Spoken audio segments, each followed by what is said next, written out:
everyone. Welcome to my YouTube channel, Brilliant Academy of English. In last class, we had learnt topic question tag. After that, we completed the tricks of that topic. आज का जो हमारा topic रहेगा वो है causative verb. Causative verb एक ऐसा topic है जो बहुत इंपॉर्टेंट टॉपिक है, even in reading, writing, speaking as well as in exams. So सबसे पहले हमें कॉजेटिव वर्ब्स के बारे में जानना है कि इसके सेंटेंस किस टाइप से आते हैं और इसमें क्या चीज इंपॉर्टेंट है. Let's start.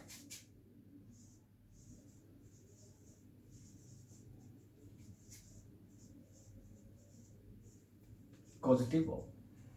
कॉजेटिव वर्ब के सेंटेंस वो सेंटेंस होते हैं जिनमें सब्जेक्ट जो काम करने वाला होता है वो खुद कार्य नहीं करता है बल्कि दूसरों से काम करवाता है. जैसे कि ऐसे हमारे डेली लाइफ में बहुत सारे सेंटेंस होते हैं जिनमें हम कई बार ऐसा देखने को मिलता है हमें.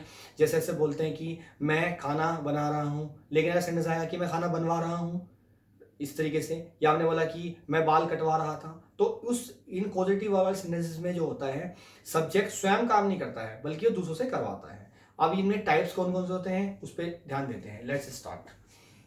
सबसे पहली जो पॉजिटिव हमारे सामने आती है that is late.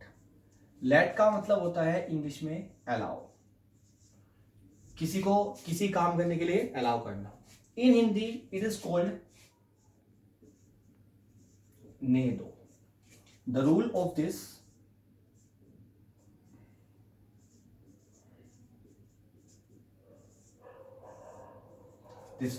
Late object then verb की फर्स्ट फॉर्म.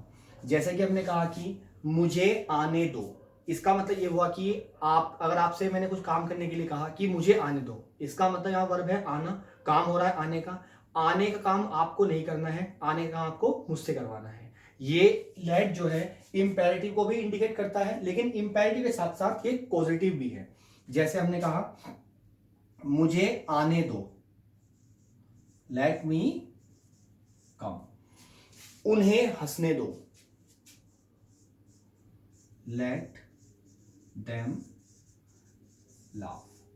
इसकी सबसे बड़ी चीज आपको ध्यान रखनी है कि लेट के बाद हमेशा ऑब्जेक्टिव केस लिखा जाता है, यानी कि लेट आई कम इस तरीके से नहीं होगा, लेट दे लाफ इस तरीके से बिल्कुल नहीं होगा. Let me come, let them laugh.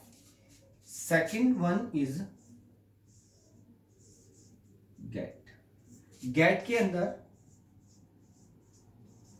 Doer not mention, इसमें हमारा डूअर मेंशन नहीं होगा. जैसे कि हमने अभी डिस्कस किया कि सेंटेंस में काम करने वाला सब्जेक्ट होता है, लेकिन पॉजिटिव वर्ब वाले सेंटेंसेस में सब्जेक्ट स्वयं काम नहीं करता है, औरों से करवाता है. तो यहां पर जो कार्य करने वाला है उसको हमने डूअर के नाम से इंडिकेट किया. तो doer not mention. The rule of get is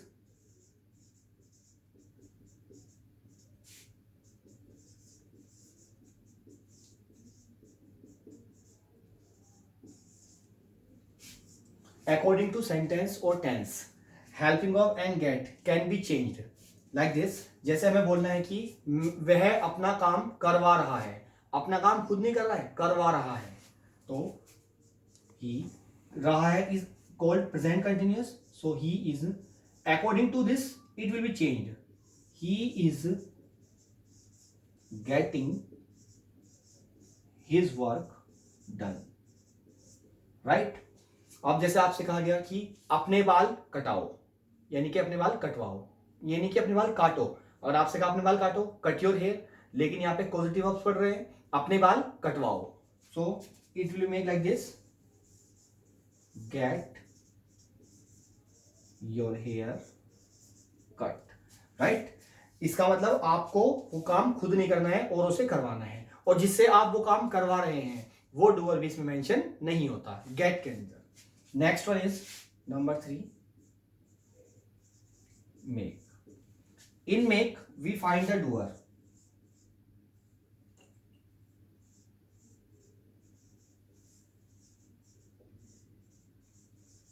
Doer mention. The rule of make is subject, helping verb, make, doer, then verb first, then object. Now the same thing is here. According to sentence or tense, helping verb and make can be changed.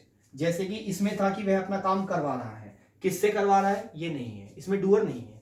लेकिन इसमें doer कैसे होगा, जैसे वह नौकर से अपना काम करवा रहा है, तो इसमें डूअर कौन है, नौकर। ही इज मेकिंग सर्वेंट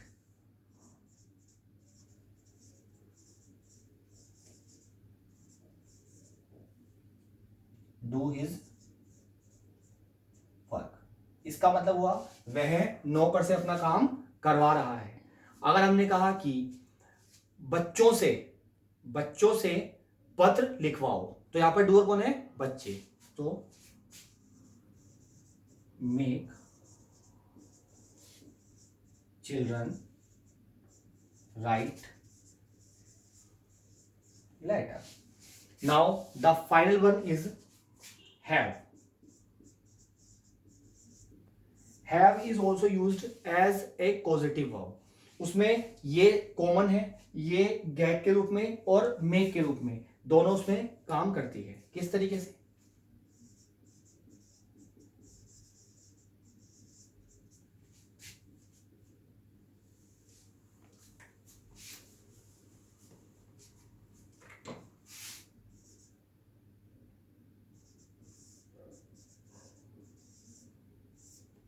जैसे कि हमें ये कहना है, इस तरीके से हमें सेंटेंस बोलना है कि अपना, जैसे हमने कहा कि अपना काम करवाओ,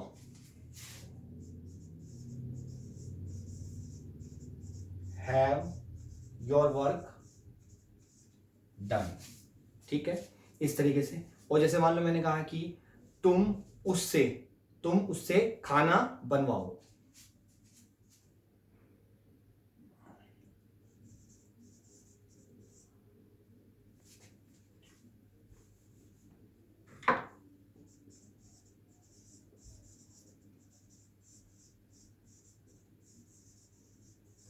हैव हिम कुक फूड। जैसे हमें बोलना है कि वे हमसे किताब पढ़वाएंगे, इस तरीके से।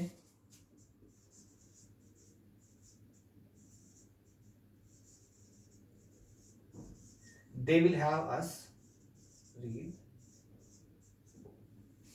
So friends, this was our topic named question tag. These are the main question, causative verb. These are the main causative verbs which are used in sentence generally. So ये हमारा टॉपिक था causative verb का। इसके अलावा मैंने description box में पहले भी, लास्ट में क्वेश्चन टैग में भी हमने जो लास्ट वीडियोस बनी है उनके बारे में बताया गया है, और कुछ लास्ट वीडियोस भी आप देख सकते हैं जिसमें टेंसेस हैं और भी बहुत सारे टॉपिक्स हैं। अगर आपको किसी भी टॉपिक में कोई प्रॉब्लम है या कोई और टॉपिक ऑन डिमांड आप सीखना चाहते हैं, तो उसके लिए प्लीज कमेंट बॉक्स में बताएं, और वीडियो को लाइक, शेयर और सब्सक्राइब करना ना भूलें। Thanks for watching. Thank you.